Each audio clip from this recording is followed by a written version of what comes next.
2022년 첫 주일에 오신 여러분들을 환영합니다. 하나님 여러분 사랑하십니다.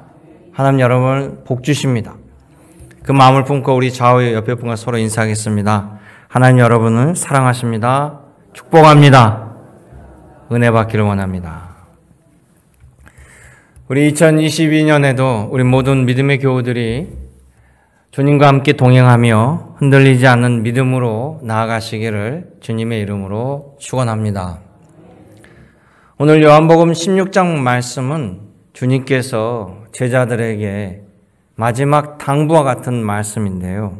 간절한 마음으로 뭐라고 말씀하시냐면 실족하지 말라. 절대 실족하지 말고 믿음에 인내하라. 반드시 은혜를 받으리라. 이렇게 말씀하셔요.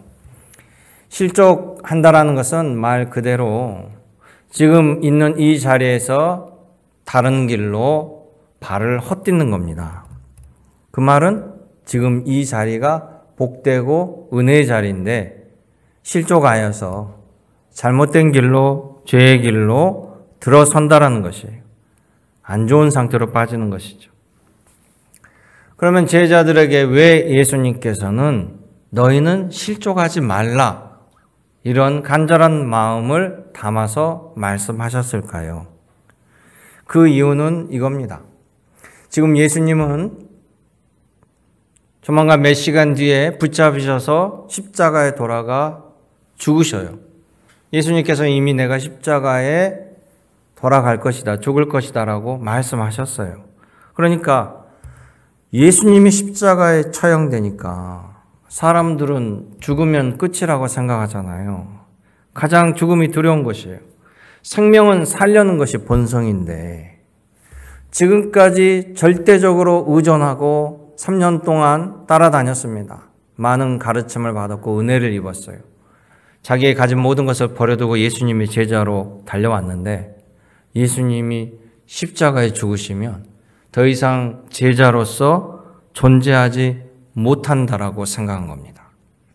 그러니까 두려운 거죠. 그러니까 실족할 수 있습니다. 두 번째는 예수님을 십자가에 매단 대적자들이 제2 타겟은 바로 이 제자들이라는 사실이에요. 그러니까 그들에게도 공포의 순간이 다가오게 된다는 겁니다. 세 번째는 유대인들은 전부 다 하나님을 알고 하나님을 믿습니다. 예수님을 죽이려고 하는 대적자들도 하나님을 믿고 예수님을 따르는 제자들도 하나님을 믿습니다. 이 두 세력이 하나님을 믿는 건 같은데 가장 극명하게 달라진 이유는 유대인들은 하나님의 그리스도가 하나님이 보내신 그리스도가 아직 오지 않았다라고 생각하는 사람들이고 예수님과 그 제자들은 바로 하나님의 아들로 약속하신 그리스도가 예수님이다라는 것을 믿고 있습니다. 그런데 예수님이 십자가에 죽임을 당하시면 대적자들은 거 봐라. 우리가 맞지 않느냐? 우리가 승리했으니 우리가 하나님의 말씀대로 승리한 거고 또 제자들이 볼 때는 믿고 의지하였던 예수님이 저들에 의해서 죽임을 당하니까 우리가 이단이 아닌가? 우리가 잘못 믿었나? 이렇게 생각할 수 있다라는 것이. 마지막 네 번째 실족하는 이유는 그 모든 과정을 통해서 그들의 믿음이 흔들리게 되고 믿음을 저버리게 된다. 이게 바로 실족의 길입니다. 그렇다면 예수님께서 너희는 실족하지 말라라고 말씀하시는 그 근거가 무엇인가?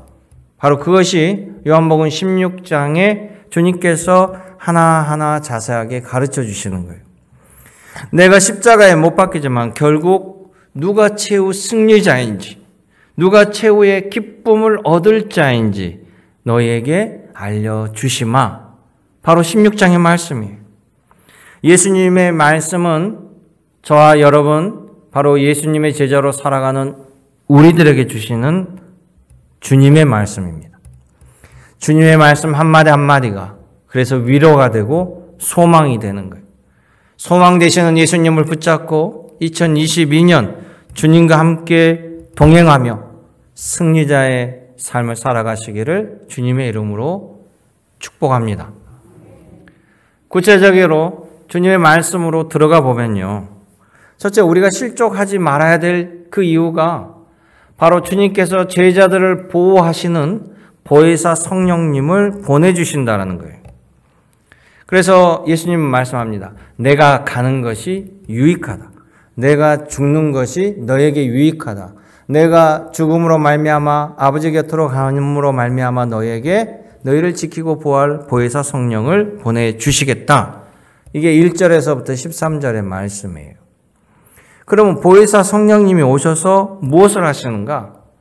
가장 큰 보혜사 성령의 임무는 바로 우리들에게 예수님의 사역, 예수님의 말씀을 알려주시는 것이 가장 큰 임무입니다. 두 번째 임무는 바로 우리를 생명의 길로 이끌어 주시는 임무예요. 그래서 16장 8절에 이야기합니다. 성령께서 오셔서 죄에 대하여, 의에 대하여, 심판에 대하여 말씀하시고 내가 세상을 책망하리라 이렇게 말씀하셔요. 여기서 죄는 무엇인가? 죄는요, 예수님을 믿지 않는 게 죄입니다. 자, 예수님을 믿는다라는 것은 예수님이 하나님의 아들이 되심을 믿는 거고 성부, 성자, 성령의 하나님이라는 사실을 고백하는 거예요. 그러니까 세상 창조가 하나님으로부터 이루어졌고 처음과 끝 모든 것들이 하나님의 역사라는 사실을 자연스럽게 믿고 고백하는 것입니다. 그래서 예수님을 믿으면 생명을 얻게 되는 거고 예수님을 믿지 아니하면 그 은혜의 길에 실족하기 때문에 사망의 길, 멸망의 길로 가는 것입니다. 두 번째, 의에 대해서 알려주시는 것은요. 자, 세상은 예수님을 죄로 엮어서 십자가에 죽였습니다. 그게 승리의 길이라고 생각했습니다. 그런데 알고 보니까 예수님이 살아나셔서 부활하셔서 하나님 우편에 승천하여 올라가시는 것, 이것 자체가 바로 예수님이 죄인이 아니고 의로우신 분이라는 것을 입증하는 거예요. 이것을 우리가 세상에 전하는 것입니다. 예수님이 나의 구주가 되십니다. 그래서 사도 바울은 예수님을 영접하고 로마서 8장 30절에 이렇게 전합니다. 하나님의 의가 예수 그리스도를 통해서 나타났고 예수님 안에 거하는 자들이 바로 의롭다라고 칭함을 받는다. 즉 기독교는요, 스스로 도를 닦고 깨끗하게 될 수가 없어요. 우리 스스로 의로움의 경지에 올라갈 수 없습니다. 오로지 주님의 은혜로 말미암아 우리를 의롭다고 칭하여 주신다. 그것을 신학적으로 칭의라고 해요. 그래서 우리가 만약 고아였어요. 우리가 고아였는데 왕이, 대통령이 나를 양자로 삼은 거예요. 그러면 나는 대통령의 호적에 올라가요. 또 그 아들로 자라게 되는 거예요. 그래서 누구든지 나를 보고 아버지가 대통령이지 이렇게 신분이 바뀌게 되는 거죠. 그래서 우리가 의로움의 자녀가 되는 것이죠. 성령님의 두 번째 큰 임무, 성령은 이끌어 주셔요. 16장 13절의 말씀이에요. 성령님은 우리들의 완벽한 길잡이 가이드이십니다. 여러분, 가이드가 있으면요, 모르는 길도 완벽하게 갑니다. 여러분들 해외여행을 다닐 때 누구도 걱정하고 두려워하지 않습니다. 왜냐하면 여행사를 통해서 가이드가 다 제공돼서 가이드가 숙소도 잡아주고 관광지도 데려가주고 차도 태워주고 또 설명도 다 해줘요. 먹고 즐기고 누리면 되는 겁니다.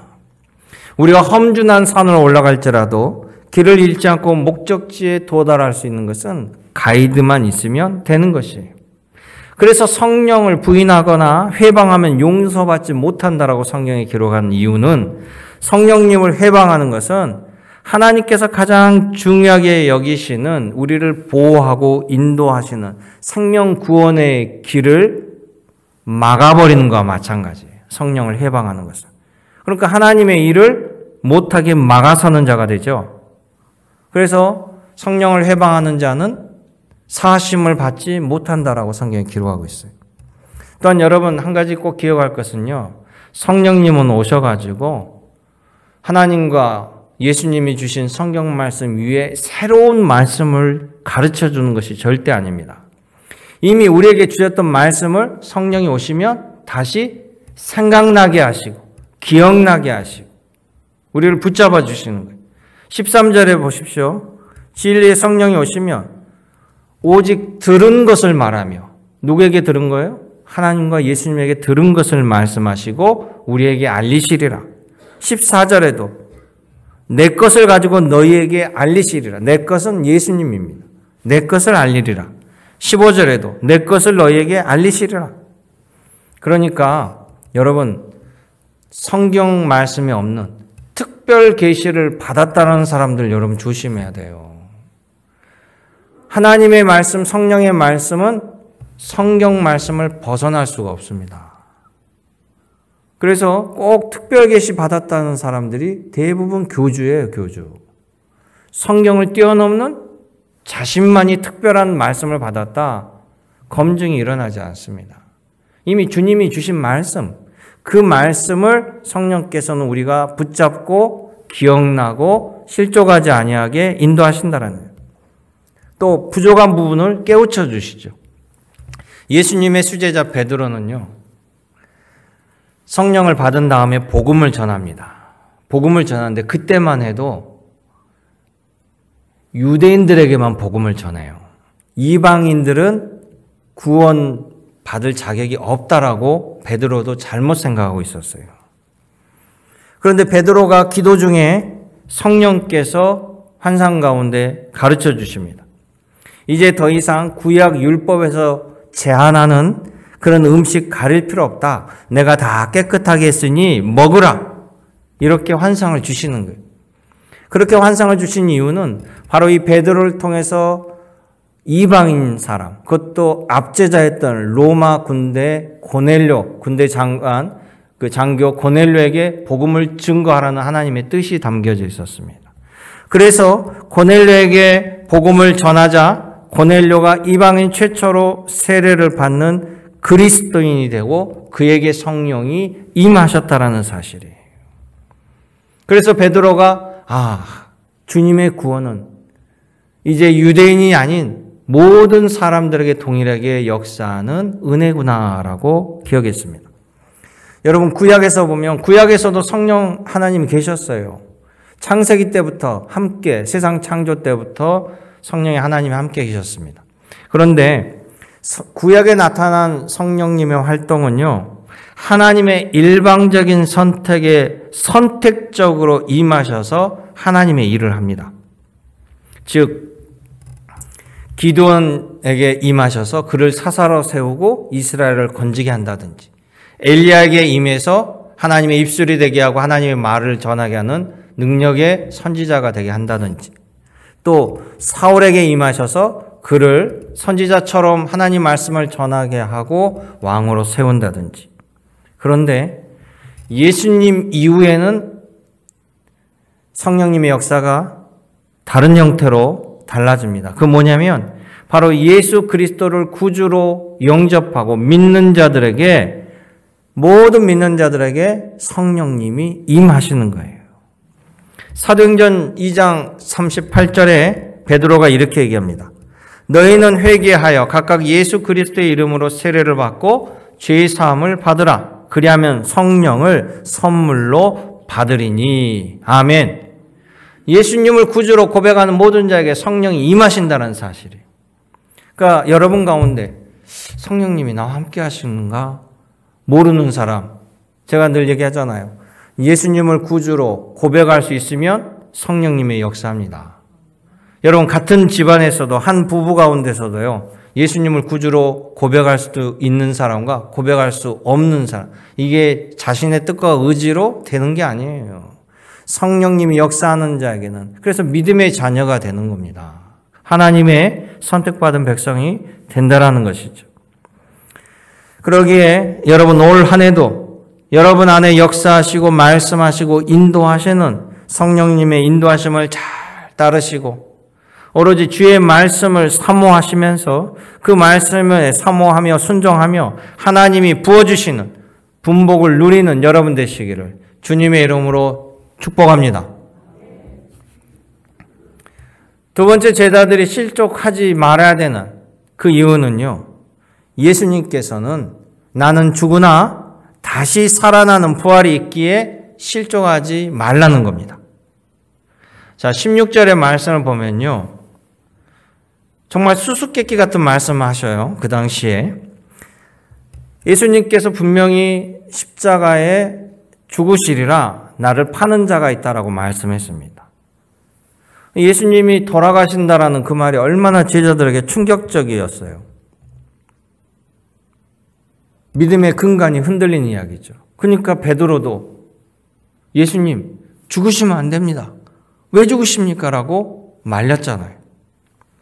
그런데 더 이해하기 어려운 말씀하셔요. 16절에. 같이 읽어볼까요? 조금 있으면 너희가 나를 보지 못하게 했고 또 조금 있으면 나를 보리라 하시니. 아멘. 전혀 이해할 수 없는 말씀이에요. 그러니까 17절에 제자들이 예수님 도대체 이 말씀이 무슨 말씀입니까? 조금 있다가 보지 못한다라는 것은 예수님이 돌아가실 것을 말씀하셨기 때문에 알겠는데 조금 있다가 다시 나를 보게 되고 내가 아버지께로 감이라 이 말씀은 무슨 말씀인지요? 라고 반문하죠. 바로 이 말씀 안에 예수님의 죽으심, 부활, 승천 다 담겨져 있는 말씀인데 제자들은 한 번도 들어본 적도 없고 경험하지 못한 일이라 알아들을 수도 없고 믿을 수도 없어요. 여러분, 우리가 부활을 믿을 수 없다는 것과 세상의 부활이 전혀 일어날 수 없다는 것은 같은 말이 아닙니다. 세상에는요, 여전히 내가 믿을 수 없는 많은 일들이 일어나고 있어요. 사람들이 안 믿을 뿐이지 실제로 벌어진 일들은 참으로 많습니다. 우리가 세상 일을 다 알지 못해요. 성경을 보면 인간의 이성으로 믿지 못할 일들이 얼마나 많이 기록되어 있습니까? 그런데 성경은 분명히 기록하고 있어요. 예수님의 3일 만에 부활 사건의 모델로 호세아 선지자는 이렇게 예언합니다. 여호와께서 우리를 살리시며 제3일에 우리를 일으키시리니 우리가 그 앞에서 살리라.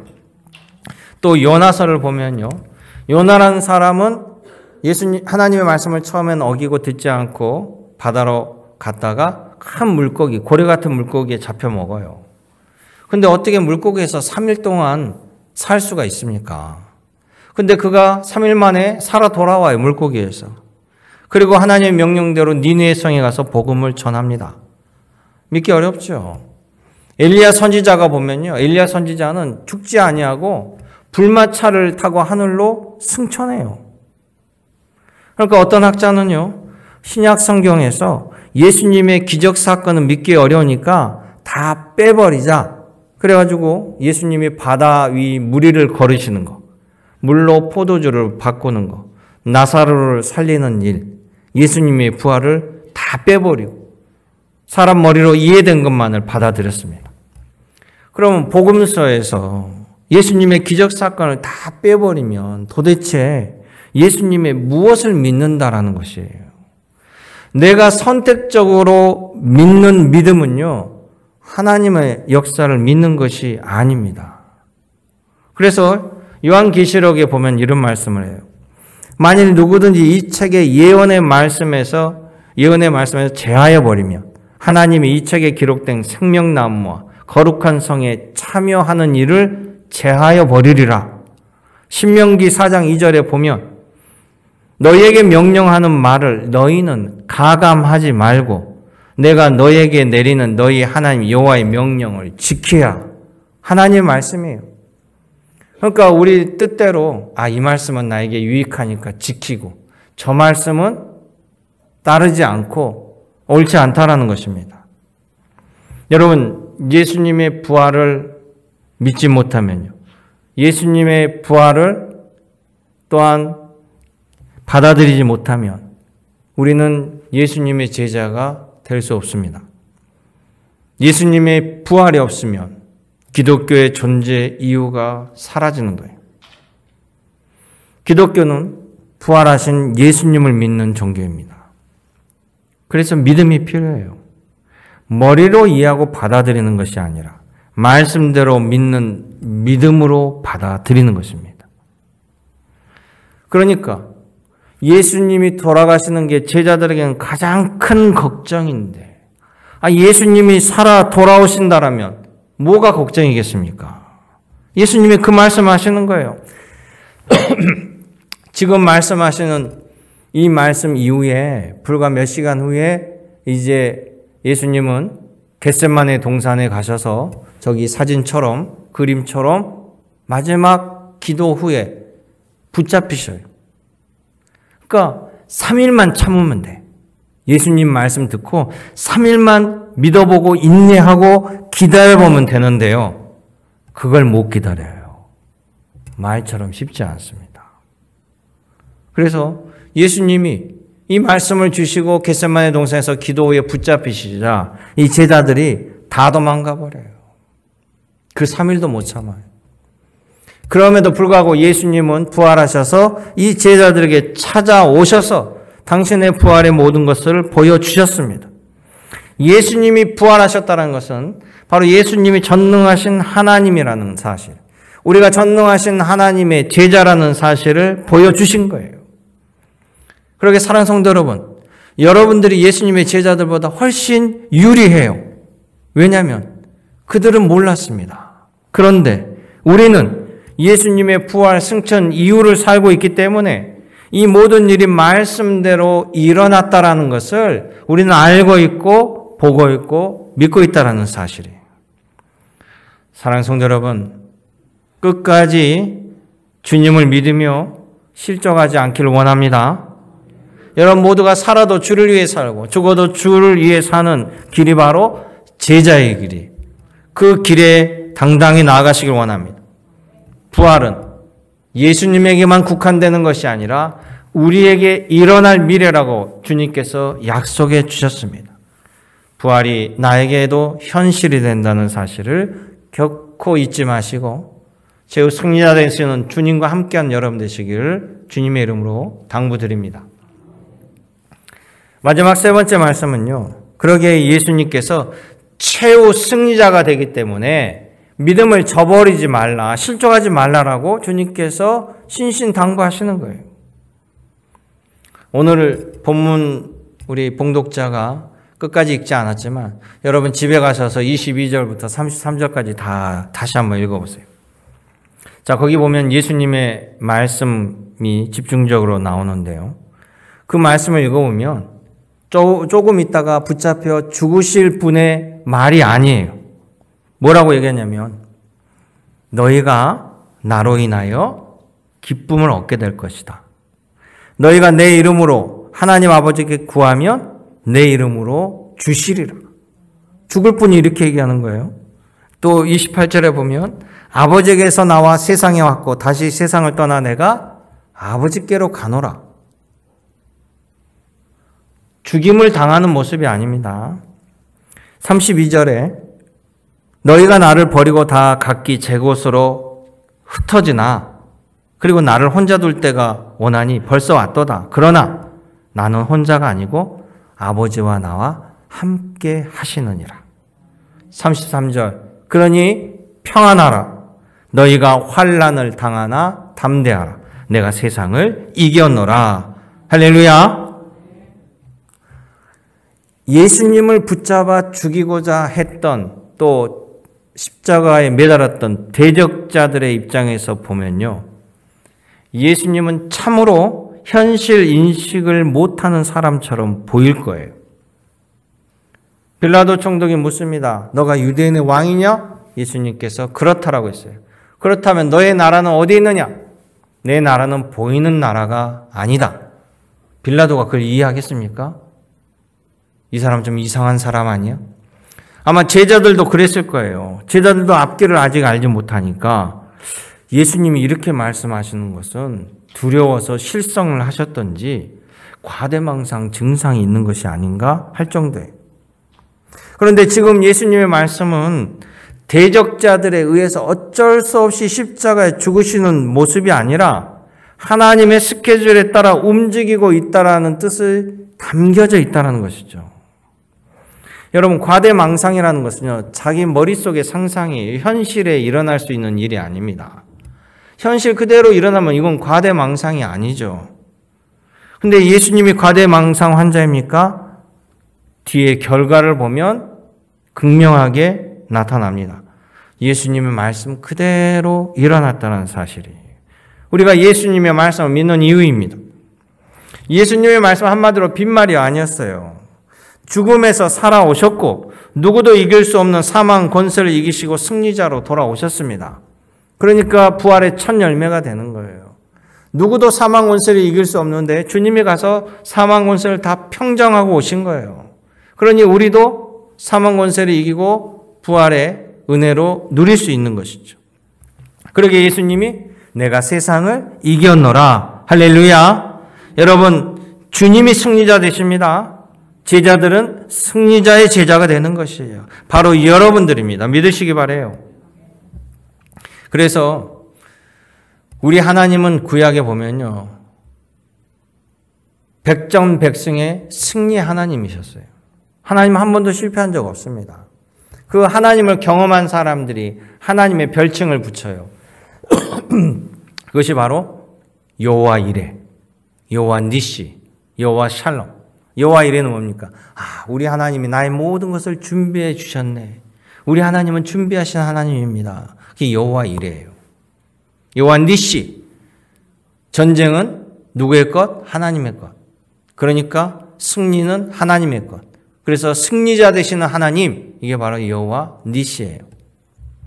세상은 우리에게 참 평안을 줄 수 없으나 주님이 주시는 평강만이 영원한 평강이 되기에 샬롬. 그래서 여호와 샬롬이 되는 겁니다.